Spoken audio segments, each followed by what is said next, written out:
Good morning, everybody. Florida Fisherman Magazine. This is Captain Danny over in Cedar Key, Florida. Here to talk to you a little bit about what to expect the next month and what's been going on. As you can see, we got this beautiful sunrise this morning here in Cedar Key behind me.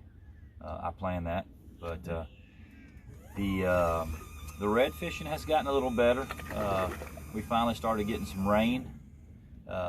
And that has really made a big difference. We went from really struggling throughout the last 4 or 5 weeks, off and on, pretty heavy with the heat. But now we're getting a little bit of afternoon thunderstorms, and it's cooled things off just a little bit. Kept it where it's in that mid 80s range instead of creeping up there closer to 90.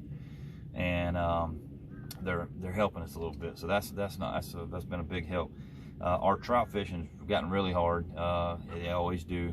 They get scattered out and run deep, and it takes a lot of patience and a lot of time with the deep water. So we're kind of just bypassing them for now.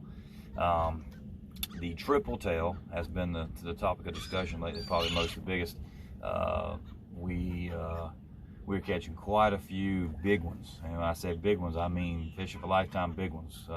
I've seen them 28.5. 26, 25, several 24s, not just one here and there. I mean several 24s caught in the last 3 weeks or so, 2-3 weeks. So that's a lot of fun. We're throwing anything from live shrimp to some little slithers of mullet. Even we'll take a little bit of mullet, cut it real thin, make it like long and slithery, so the hook, their mouths are relatively small. Throw it on a jig head and pitch it on the bottom where they're at, or even hanging in a bobber, 20 inches under or something of that nature. So that's been working real well. They'll eat a lot of things though. They'll eat some DOA shrimps. There's tons of soft plastics they like. So there's several things there you can do. You don't have to do the live bait, cut bait scenario if you don't want to. Flies, they're great on flies. That's when they're laid up on the buoys or the structure they're on.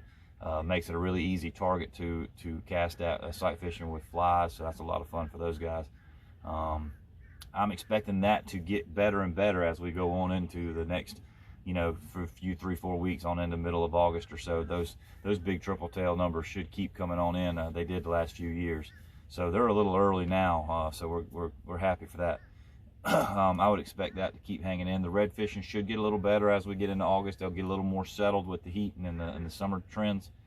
So that's good. So that's what to expect in the future here inshore. The snapper bite's been pretty decent here offshore. People are saying they had to move out a little deeper in the last week or so of it, so they're running on out to 80-85 foot here locally. But they're doing well. They're getting their limits on that.